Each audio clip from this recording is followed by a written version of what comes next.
Assalamu alaikum wa rahmatullahi wa barakatuh. So just for this video, just because this is something I know there's a big scholarly debate about music. This is going to be instrumental in the background. The reason I have it is because it's real late while I'm doing this, and this kind of came into me just in my mind. So I think I have a really bad problem with when I freestyle subjects that are important to me, I kind of lose track and I lose like a flow of the conversation. So, for the sake of this video, I'm having in the background. If you're opposed to music and instrumentals, I guess I'll when I get things more professionally done, I'll re-explore this topic, especially if I can get other people to interject in the conversation. But this topic is going to be about, it's titled "The Cold Approach and Emotional Unavailability." Now, when we talk about cold approach and emotional availability, commonly it is used in the correlation with quote unquote pickup artists and things of that nature, right? The things of dating. However, I think that this exists in other forms.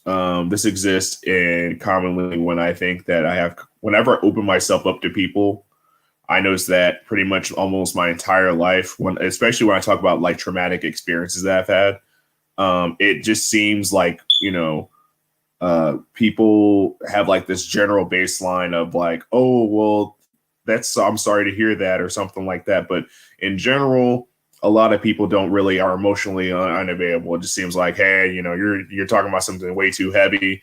And they kind of just is just really uncomfortable, and it kind of just seems like, hey, can you change the subject or something like that? Like you're bumming me out, This exists on a spiritual level too. I think no matter what religious denomination, what religion you believe in, or spiritual practice, I think that a big problem is why a lot of youth are disillusioned with the whole religion and spirituality aspect of public life is because our so-called spiritual leaders are let us down constantly. And I think a lot of it has to do with they're emotionally unavailable. Like, there's a lot of people suffering from real problems, mental health and things, and they go up to their spiritual leaders asking for help because, let's be honest, a lot of people don't have access and availability to a therapist and, professional help like that. So when they're going to use the avenues that they have, and it may be something they're uncomfortable talking with their family about because maybe it deals with their family, maybe it deals with their friends, and they're worried about being judged. So they go to their spiritual and religious figures for counseling, right? And I think a lot of these figures let them down by, and it's not necessarily the answers that they give these people, but it's just like the way they approach it is they don't have a warm, humane approach to trying to understand where these people are coming from. And I think a lot of this times is because a lot of people in these figures, right, want to come from a position of high moral authority.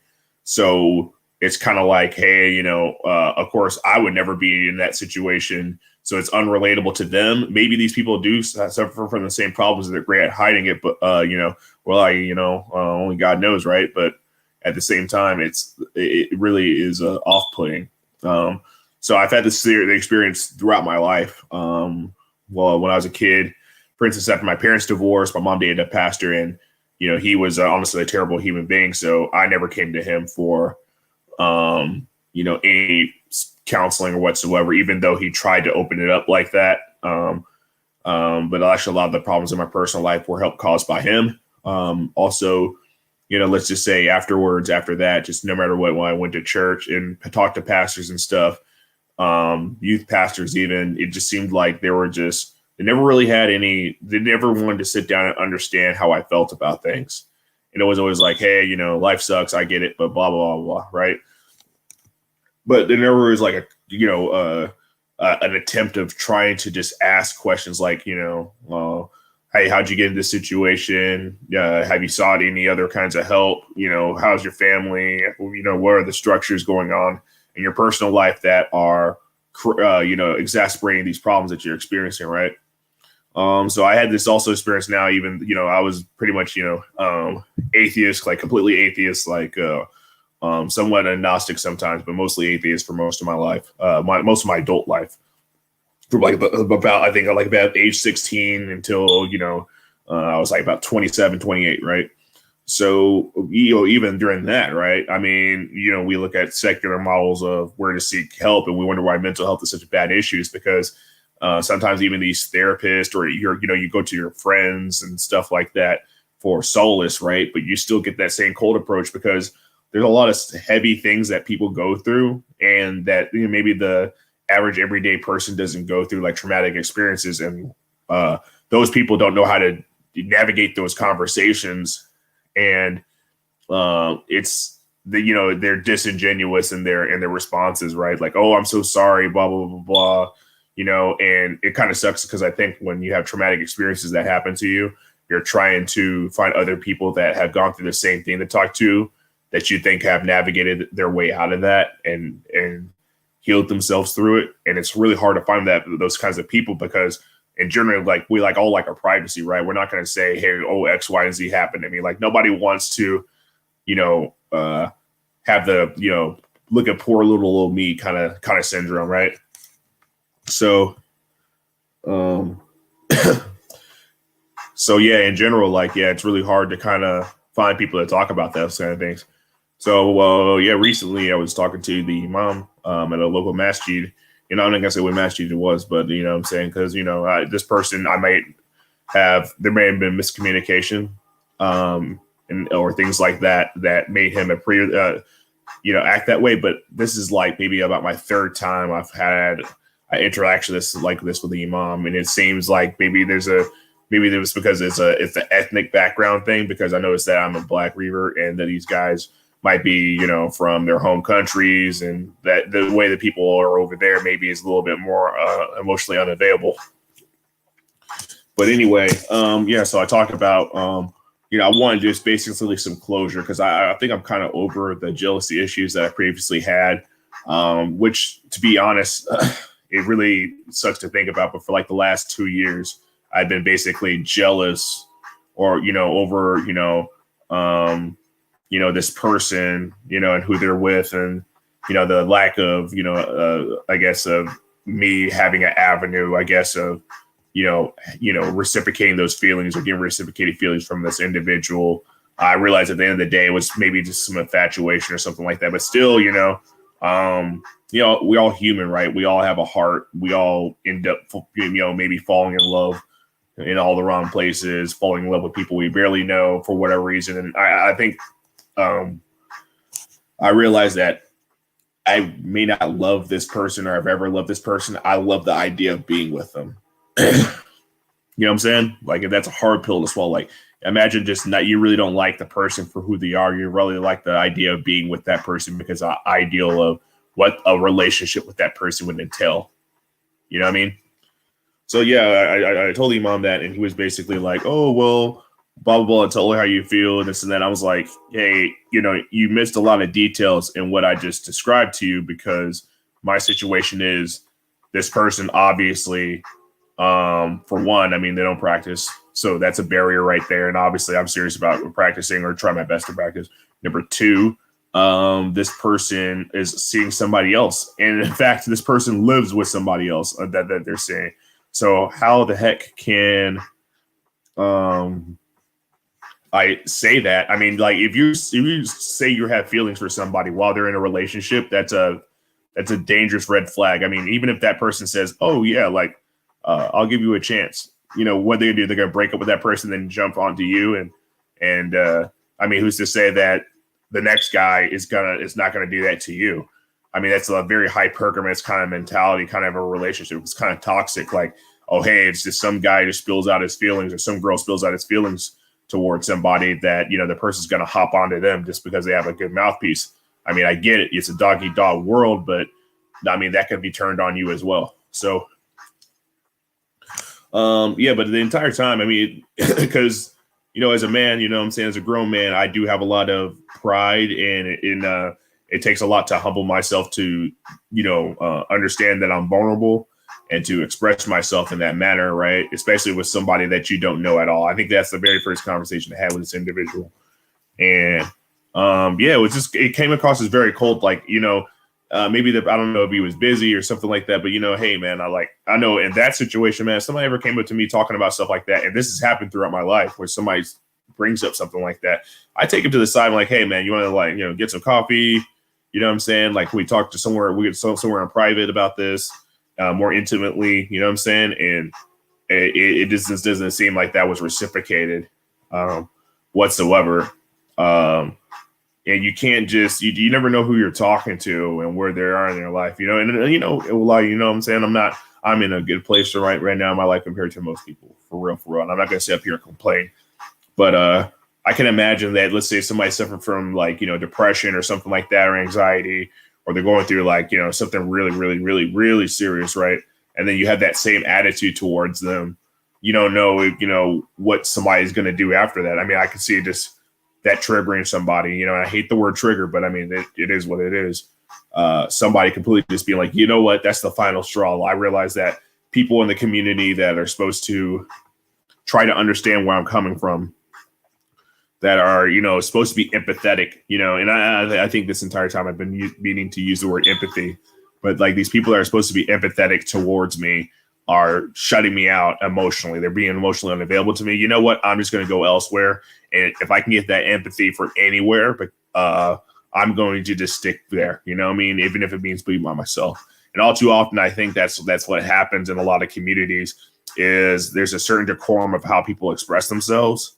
And when they have a crisis and stuff like that, hey, they're not getting the empathy that they need. Not that they want, but I'm talking about the empathy that they need.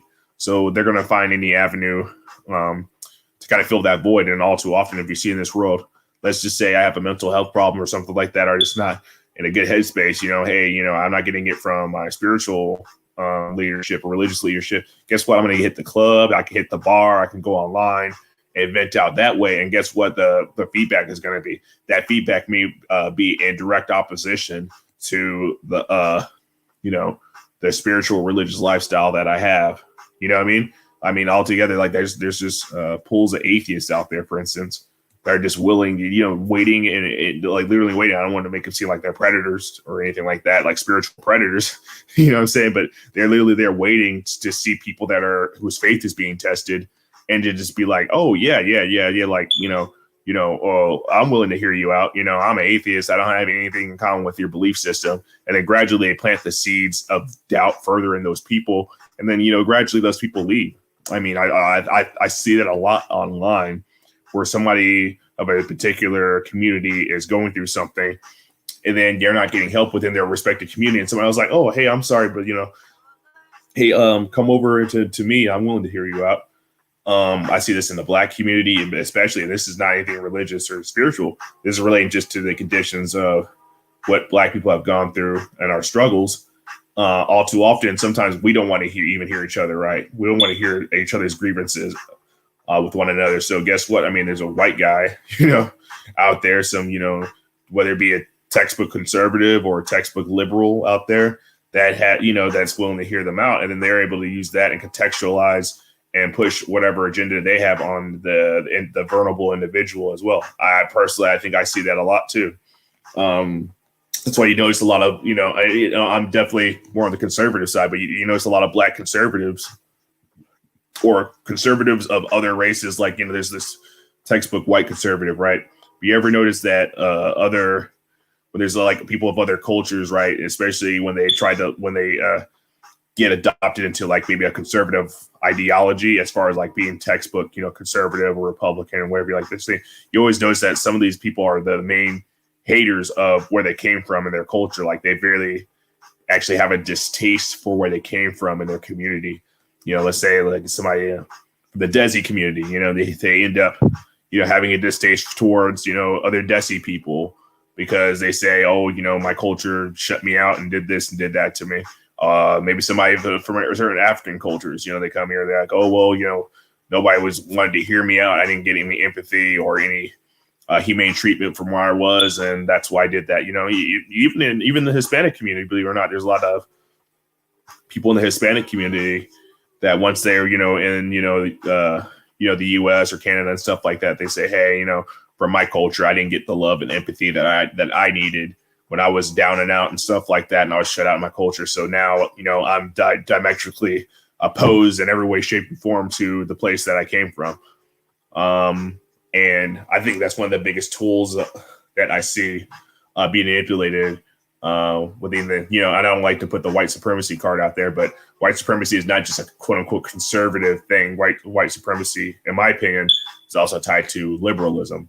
This idea that, the West is the best and everything here is inherently better than everywhere else in the world, and with the moral superiority and things like that. So the way that has been able to thrive, especially in relation to colonialism and imperialism, or different Marxist and fascist ideologies, is that basically they've been they have a long history of getting people that were disillusioned and disenfranchised within their own communities, whether it be in India, Africa, South America, and Asia, right? That they got the oppressed class or the bottom class or whatever like that of those nations, and those people, had legit grievances within their community, and then they latched on to the model of the colonizer or the oppressor because they saw it as a way of getting love and support and empathy and support outside of their community.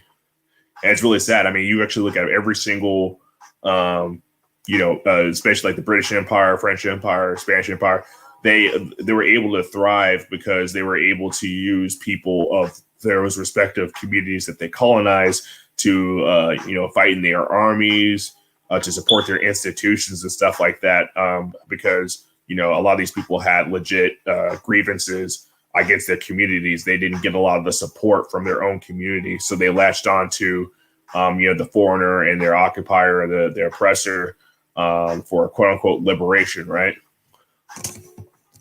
So let me see. So you got one person maybe in here. Okay, live viewers. Okay, just live viewers, just me. Sorry. Yeah. So yeah, that's all I had. That's all I kind of had in my mind. And I'm a grown man. I'm 32 years old, and I can only imagine what it's like be as a sister or as a woman. Say because I feel like they're a little bit more vulnerable because they really need it. Like they're more socially conditioned to be emotional. And they need a lot of emotional empathy. I think from when they go through things, they really crave that extended network of family and friends and things like that. So guys, I think we take it a little bit easier than they do. But I can imagine how vulnerable it must feel for somebody to be in that state and they just be like, hey, I reverted. I'm going to have the best relationship with my family, or things like that. I just moved to a certain place and I'm opening up about my depression or issues that I have in my personal life, or I'm just lonely, right? Because I think a lot of the times there's a lot of shame, I think, in both the men and women where we don't want to admit that we're lonely, right? Nobody wants to admit that they're lonely. I'll be the first one to admit I'm lonely. I'm trying my best to, practice and things like that, and that means I can't have premarital relations. That means that I can't quote unquote date. That means that. I have to be very careful about who I consider a friend, and at this point, actually, I've had very, very, very few friends compared to, a couple of years ago, it feels like I feel very lonely because of that. So that also is a huge barrier in how I communicate and deal with my feelings and stuff. So, I think this is something that needs to be addressed. I don't really think I'm going to bring it up to this individual because I'm just new to this community and this and that. I don't want to have bad first impressions, but I think that we can create spaces to talk about how cold and emotionally unavailable and unempathetic a lot of the times, certain communities are when people go to seek help, whether it be professional, spiritual, or just social, because everybody wants to be able to have people that can talk to and relate to. And have a, extended network of people that are empathetic towards their needs and desires, and I don't mean like desires as far as like NAFs and, the sins and stuff like that. Everybody wants to feel connected unless you're antisocial, everybody wants to feel connected to other people. So, that's all. That's all I have for now. I think I'll leave this one up because this is not too controversial of a topic. But I think that Also, from now on, if I'm going to have, instrumentals and stuff like that, I think I am going to start up a second channel that is going to be mostly fun related stuff. I think I'm really starting to develop into sci-fi, fantasy, and things like that. I'm kind of going to get back into that, as well as literature. I think I need to really put my artistic side out there, as well as my thoughts on more serious subject matters. But thank you. Like, share, subscribe. And if you have any ideas, by all means, reply in the comments, and we can get a conversation going. All right, deuces. You guys take care.